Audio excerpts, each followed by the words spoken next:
Et cela signifie donc que vous le faites bien. Beaucoup de gens pensent qu'ils font mal leur méditation lorsque cela se produit. Mais en vérité, il y a quelque chose de si important qui se passe dans ce système subconscient que vous commencez à travailler sur les émotions dans votre méditation. Je suis votre hôte, Dr Joe Dispenza. Commençons. Donc l'un des principaux objectifs de la méditation, Daniel, est de dépasser l'esprit analytique. Et ce qui sépare l'esprit conscient de l'esprit subconscient, c'est l'esprit analytique. Sans entrer dans les détails de l'esprit subconscient, c'est un entrepôt de programmes d'information dans lequel vous avez pratiqué quelque chose tellement de fois qu'il fonctionne automatiquement. C'est l'esprit du corps.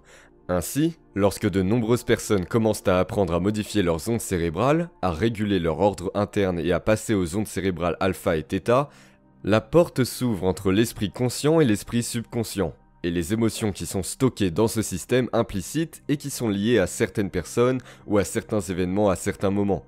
La boîte de Pandore s'ouvre. Et ce que l'esprit subconscient essaie de faire n'est pas tant de vous faire revenir sur votre passé, mais d'évacuer certaines informations sous forme d'énergie ou d'émotion. Et donc, quand vous avez ces expériences, Daniel, regardez les émotions que vous ressentez. Que ce soit la peur, l'hostilité, de la colère, ce sont des signaux de votre subconscient pour vous dire quelles émotions seraient bonnes à travailler, pour vous, personnellement. Ainsi, lorsque vous vous couchez le soir, vous pouvez aussi programmer votre esprit subconscient pour qu'il prenne ses souvenirs et ses expériences non résolues comme des émotions, et qu'il les résolve. Avant de vous coucher, il vous suffit de faire une petite méditation, de modifier vos ondes cérébrales, puis de vous ouvrir et de demander au subconscient d'intégrer toute émotion non résolue dans un changement et un sens. Vous traversez des périodes où cela se produit, où la boîte de Pandore s'ouvre et où tout cela commence à affluer à la surface, à l'esprit conscient. C'est une information, et la plupart des gens ont peur de la regarder.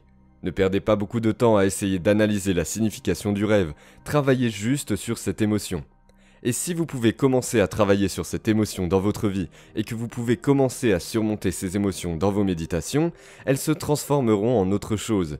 Et beaucoup de gens qui ont eu un passé difficile, beaucoup de gens qui ont eu des expériences abusives, dont certaines qu'ils ont oubliées, et un des programmes qui se dressent sur leur chemin et les empêche à atteindre leur santé, leur bonheur, leurs nouvelles relations, c'est un programme qui les mine parce que lorsqu'ils se retrouvent dans leur environnement, dans leur vie quotidienne, et qu'ils commencent à ressentir des émotions similaires qui les ramènent à ces événements, ils perdent conscience et reviennent à cet enfant qui est confus et ne sait pas comment se comporter, ne sait pas comment choisir, ne sait pas comment s'intégrer. Et cela signifie donc que vous le faites bien. Beaucoup de gens pensent qu'ils font mal leur méditation lorsque cela se produit, mais en vérité, il y a quelque chose de si important qui se passe dans ce système subconscient que vous commencez à travailler sur les émotions dans votre méditation. Et avant de vous coucher le soir, demandez à votre subconscient, ou dites-lui, ou ralentissez vos ondes cérébrales et travaillez avec votre subconscient et dites « Je veux faire évoluer mon expérience. Je veux prendre ces expériences et émotions non résolues et les transformer en sagesse. Je suis prêt à aller jusqu'au bout, et si je dois traverser ça, je suis prêt à le faire. Et ça va changer. Tant que vous continuez à faire ce travail, ça va se transformer en quelque chose d'autre. Et l'autre chose est que lorsque vous commencez à vous déplacer à travers différentes couches, différentes émotions, les émotions ont des souvenirs qui leur sont associés. Mais d'un point de vue quantique, les émotions sont de l'énergie. Donc une énergie transporte des informations. Vous êtes donc dans une station de radio dont la fréquence transporte certaines émotions. Et si vous voulez passer à travers, la seule chose que vous devez faire est d'élever votre fréquence. Pratiquez l'élévation de votre énergie. Pratiquez le dépassement de ces émotions dans votre journée et vos méditations. Continuez à élever votre fréquence. Continuez à élever votre énergie. Continuez à élever vos émotions. Et vous vous éloignez de cette fréquence et vous changez de station de radio. Et maintenant, cela devient de la sagesse. Pratiquez dans cette veine et c'est normal que cela arrive à beaucoup de gens. Mais si vous continuez à le pratiquer, ça va se transformer en quelque chose d'autre. Je veux dire, nous travaillons vraiment pour réaliser que l'information est la vérité. Et qu'il faut un grand effort, un grand engagement, une grande sincérité et une grande pratique pour finalement comprendre le processus. Plus vous acquérez de connaissances, plus vous examinez ce que vous faites, plus vous comprenez pourquoi vous le faites, plus vous pouvez me confier le non-dit et l'examiner. Et avant de vous lancer dans votre travail intérieur, dans votre méditation, rappelez-vous ce que vous avez fait de bien lors de votre dernière méditation.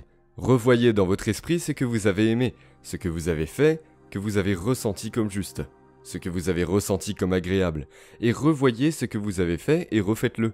Non pas comment était l'expérience, mais comment vous êtes arrivé à l'expérience, quel genre de passion, quelle intensité, quel effort. Revoyez et rappelez-vous ce que vous avez fait. Si vous pouvez vous rappeler ce que vous avez fait, vous pouvez le refaire.